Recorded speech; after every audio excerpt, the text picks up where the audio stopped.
நல்லது பண்றதுக்கு அரசியலுக்கு வாங்கடா, கொள்ளை அடிக்கிறது கொலை பண்றதுக்கு அரசியலுக்கு. எல்லாருக்கும் வணக்கம். நான் சில மீட்டிங்ஸ்லலாம் ரிப்பீட்டடாக ஒரு விஷயம் நான் சொல்கிறேன்ல, ரெண்டு பேருக்கு நடுவில் தான் போட்டி அப்படின்ட்டு. அது மேடைக்கு மேடை அவங்க அதை ப்ரூவ் பண்ணிகிட்டு இருக்கிறாங்க.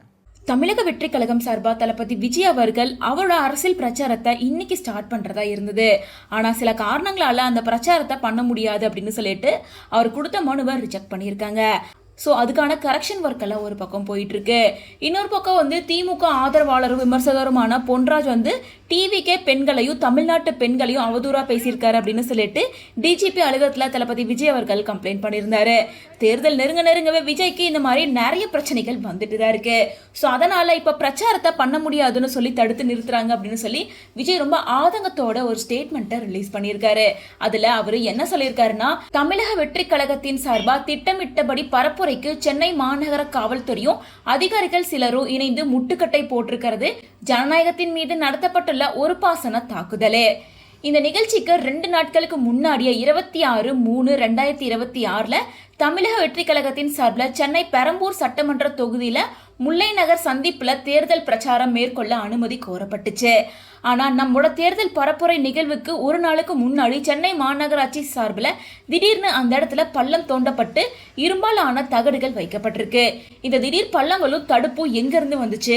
இந்த நிலையில அங்க காவல்துறை ஆய்வு செஞ்சு 3000 பேர் கூட முடியாதுன்னு சொல்லியிருக்காங்க.